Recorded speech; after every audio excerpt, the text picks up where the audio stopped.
Peut-être que tu ne me connais pas encore. Depuis tout petit, je suis un très grand fan des rallyes à moto. Et depuis quelque temps, je m'initie. Je contacte Aziz, un pote à moi au Maroc, qui loue des motos. Tout de suite, il me dit qu'il a ce qu'il faut. Aussitôt, je réserve mon billet, je me rends à l'aéroport, je dépose la moto et je me dirige vers le pays qui a accueilli la mythique course du Paris-Dakar. Le pays de l'hospitalité, le pays de la bienveillance, l'Eldorado du tout-terrain par excellence. Un rêve de gamin, quoi. Aussitôt la moto récupérée, je prends la route, direction le sud, ton Meknes, puis Azro. Les gars, on commence le road trip mais avec un petit souci. Je tombe en panne d'essence. Sur ce type de moto, il n'y a pas de jauge à essence. Les gars, petit update, il pleut donc petite pause est imposée. Heureusement, vêtements imperméables, les bottes imperméables, mais effectivement il y avait beaucoup de vent et aucun dégât, aucun problème sur la moto. À part mon problème de panne d'essence que j'ai eu ce matin, mais rien à signaler. On s'est au courant. Là je vais commencer à monter un peu les montagnes là-bas. Et je n'ai pas très bien avancé. Mon allure se réduit. Je me dirige alors au refuge situé au pied du Moyen Atlas. Je suis accueilli par Mohamed, un ami à Aziz. Il m'accueille dans son auberge, rustique mais très chaleureuse. J'ai mangé une petite soupe, faite maison, par sa femme, à base de feuilles de Sidna Moussa, la feuille de notre monsieur Moussa, et un tagine succulent. Le lendemain, je me lève au petit matin pour pouvoir profiter de toute la journée. Petit update les gars, petit update. On est au milieu du Haut Atlas, tout seul au milieu du lac. Avec une petite moto et on va direction Tir de Jafar. C'est une gorge qui a été asséchée il y a quelques années et on peut y passer à moto. On a des paysages magnifiques. Normalement il y a des nomades qui habitent là. Comme on est en hiver, ils ont migré plutôt vers le désert, vers le Sahara. Donc on va voir leurs maisons qui ont été abandonnées momentanément le temps de la saison et ils reviennent après avec leur bétail et leur famille. Donc je vous tiens au courant, dès qu'on y arrive, je vous montre tout ça. Est-ce qu'il y a quelqu'un avec moi? Personne. La nature, moi et la moto. Bon, route très rocailleuse, des gros rochers, vraiment très technique. Toujours se mettre debout, avoir un visu, voir large, loin, essayer d'analyser la piste, voir les chemins par où on peut passer, où il y a le moins de cailloux, moins de pierres. Essayer de reprendre les anciens ruisseaux, assécher là où il y a le moins de pierres et faire confiance à Dieu. Waouh, incroyable, incroyable. Seul au monde. Alright. Bon, petite pause, savoir où s'arrêter, méditer, souffler, apprécier le moment et continuer. Allez. Toujours aussi. Il m'est arrivé une galère. Je me suis engagé dans cette sorte d'ornière ruisseau serré et on pouvait plus monter à moto. Il fallait faire demi-tour, je pouvais pas faire demi-tour. Fait marche arrière. Heureusement la moto est légère. Je me suis débattu pour pouvoir la sortir. Je viens d'arriver à côté des maisons des nomades qui ont déserté les lieux. C'est un phénomène apocalyptique. Il me semble que ça c'était les toilettes. De toute façon ils reviennent l'été ici en fait. Si on a un petit vélo abandonné pour voir un peu l'état des vélos avec lesquels les petits enfants jouent ici. Oh, un petit nounours. Voilà, il roule même pas, il avance pas. Ça par contre, il est là. On va le laisser ici, comme ça le petit enfant va revenir et récupérer. Ah, je vous remontre un peu. On est vraiment au milieu de nulle part. Et pour vous dire, il y a un sommet montagneux ici, 3437 mètres. Jbel Sidi Ayashi. J'essaye de faire avec l'accent, mais moi ça fait longtemps que je suis pas venu au Maroc. Je j'aime comme on dit et donc j'ai vraiment perdu l'arabe. C'est beau. Je vous laisse admirer. Hein. Je vous laisse admirer. Bon, nous, on va bientôt monter par là, quelque part, et commencer à rejoindre la ville la plus proche. Ça s'appelle Middelch. Allez, à tout à l'heure. Petit à petit, on monte, on laisse le cirque en bas, le sommet en haut, et nous, on va rejoindre la civilisation encore quelques moments. Allez, tiens au courant. Middelcht rallié, le plein d'essence est fait, on reprend le cap. Sud-sud, les paysages défilent, les yeux émerveillés, hypnotisés par la grandeur de ces plateaux massifs qui s'enchaînent, accompagnés d'un soleil doux avec un ciel dégagé, bleu écarlate.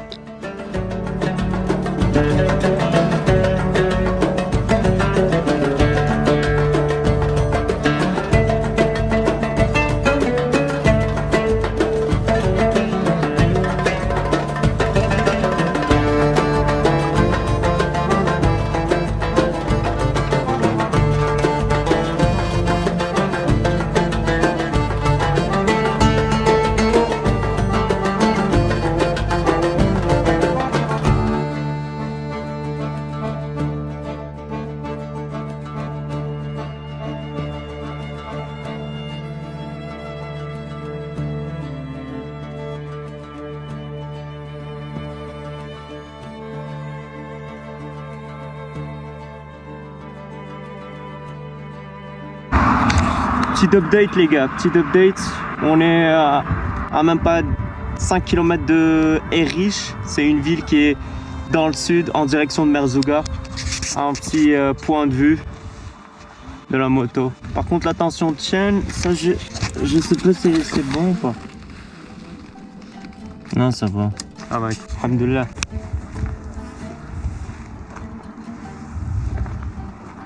Au milieu de nulle part en fait.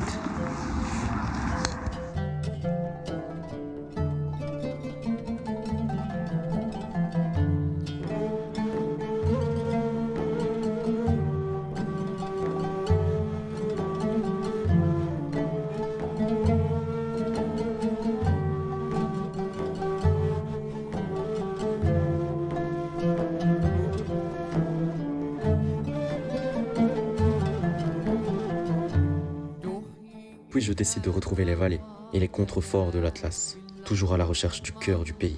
Le village d'Amaglou, Aït Ayoub ou Dedi. J'ai traversé l'Oued qui fait vivre cette vallée. Bon, on a une petite rivière à traverser. Je crois que ça va le faire.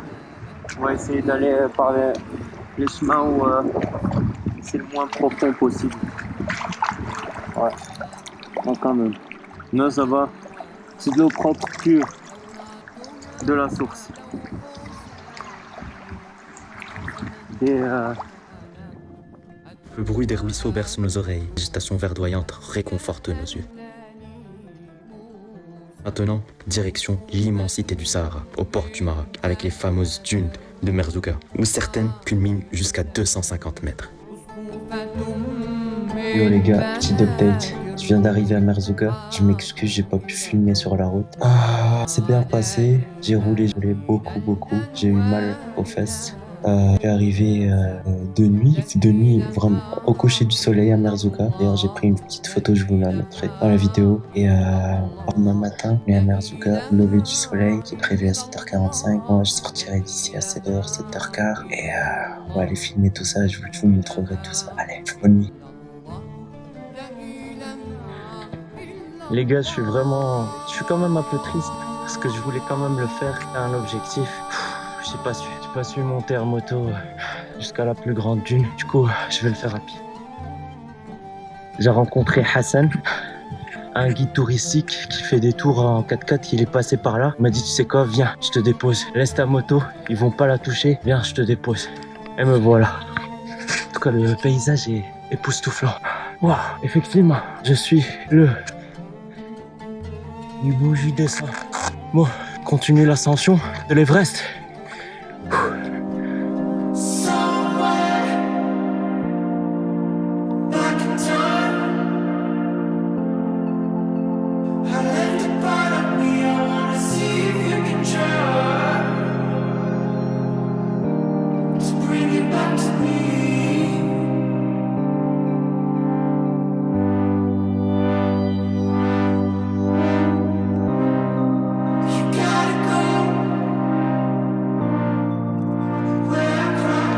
Me voilà les amis au sommet de la dune.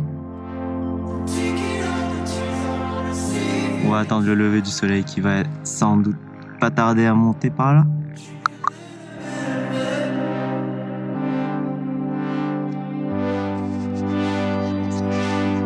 On est déjà très content d'être arrivé ici. On remercie Dieu et on va savourer ce lever du soleil comme d'habitude. Ma deuxième fois ici au lever du soleil.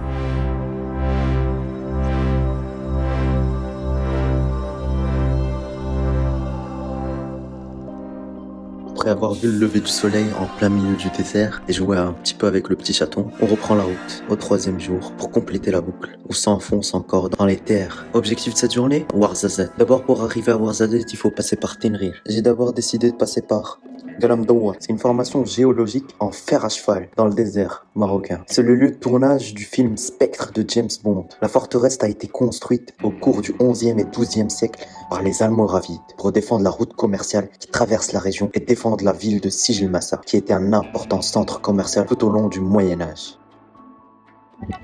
Ça c'est la photo que j'ai faite. Je vous mets sur la vidéo. Mais regardez-moi ça quoi. Incroyable. Bon, Là, on est Rizani. Et là, on va se diriger direction Ouarzazate. Allez, je vous laisse. Taking away the moments that make up a dull day. Fritter and waste the hours in an offhand way. Picking around on a piece of ground in your hometown. Waiting for someone or something to show you the way. Je rejoins tout doucement la vallée de Chenrir, une des plus anciennes vallées du Maroc. Entre le 8e et le 16e siècle, elle connut un essor considérable grâce à sa situation stratégique située sur les axes caravaniers ralliant Tombouctou à Marrakech et à Fès. Elle devient un important hub commercial. Bien arrivé à Chenrir. On va manger. Voilà le dessert. Petit jus d'avocat. La moto est juste ici. Nous, on va boire notre petit jus et on prend la route. Le plein fait, on poursuit la traversée de cette vallée, malheureusement dépeuplée d'une partie de ses palmiers, victimes de la maladie de Bayeux.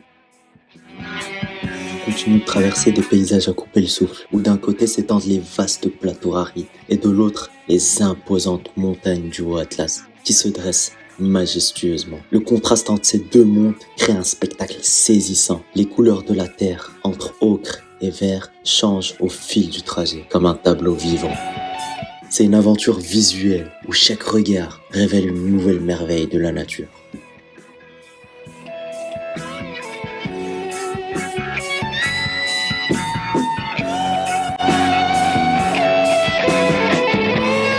On est à 40 km de Ouarzazate. Passage obligé. Mécanique. On a perdu la chaîne, elle a cassé, elle a lâché. Aïe aïe aïe. On va essayer de réparer ça. À tout de suite. يا سيدي صباحة ما سيدي صباحة ما ودسي مصطفى الله يحفظك ورعك نحاولوا نقادوا السلسلة. اييه الله يجي الحمد لله اللي لقينا واحد. اييه قادات سيدي الله قاد لنا وليك ليا ما المشاكل. ودسي مصطفى كنت نبات هنايا. الله الله يحفظك ورعك ود خويا لا ناس طيبين. لا الحمد لله ناس اللهم طيبين. الحمد لله تبارك الله عليكم. نعم خضر داكشي دفعاتو راه دفعات داكشي ديالك. الله يحفظك ورعك الله يحفظك الله الله يحفظك. يبارك فيك والله الا من بغيتي الحامدين نقدرك الشاكرين نقدرك. الحمد لله بك ودسي مصطفى الله يبارك فيك الله صح يحفظك ورعك الله ياك ما مزروب. اللهم امين لا غدا خدام. سيدي ما شفتوش ودات خصك سي تمشي مصطفى تنعس بكري. ما عطيت انا ما شفتو واش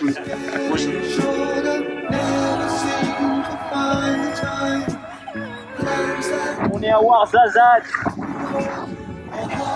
Il est 8h du matin. Voilà, direction Marrakech en passant par les pistes. Bonjour les gars, je sais pas si je vous avais prévenu. Ouais, hier j'ai eu un petit pépin mécanique, tout à fait normal dans un voyage comme ça et ça fait plaisir. Et franchement j'ai fait de très belles rencontres, j'ai bu des thés, on a rigolé, franchement c'est un meilleur après-midi même. Bon, on a réglé la chaîne. Je sais pas si je vous ai raconté les péripéties. Il y a eu un problème de chaîne, la chaîne a cassé. Et dans le village où j'étais, j'ai eu beaucoup de chance, vraiment tombé en panne. Dans un village où il y avait plein de mécanos. Sauf que dans ce village-là, il n'y a pas des grosses bécanes, ils ont pas la taille de ma chaîne. Ils ont cherché, et finalement on l'a trouvé au bout d'une heure et on a remis la chaîne, on a remis un morceau parce qu'elle était raccourcie. Je voulais aussi vous parler, on est ici à Ouarzazate, on a dormi à Ouarzazate où tu vois, t'as des gens qui laissent des petites fontaines, tu viens, tu te sers, c'est comme ça qu'on fait, transport de pain, c'est comme ça qui se passe. Et voilà, on est au 4e jour de notre road trip. Aujourd'hui, on va prendre la route direction Marrakech. Et avant d'y arriver, on fait une petite pause. À la Kasbat d'Aït Ben Haddou, à quelques kilomètres de Ouarzazate. Le paysage est magnifique. Et voilà, on est arrivé à la Kasbah Saïd Ben Haddou, un site classé au patrimoine mondial de l'UNESCO. C'est un endroit mythique, avec ses maisons en terre rouge qui semblent surgir tout droit d'un autre temps, quoi. On dirait un décor de film. Vous l'avez peut-être sans doute vu, Game of Thrones ou Gladiator. C'est une Kasbah qui a été construite au XIe siècle et servait autrefois de forteresse pour protéger la route caravanière entre Marrakech et le désert. Cette forteresse visitée, et voilà qu'on se dirige vers notre dernière étape de ce périple. bien arrivé à Marrakech. Petit ftor, et ça là. Petit verre de thé. Il fait beau, il commence à faire chaud.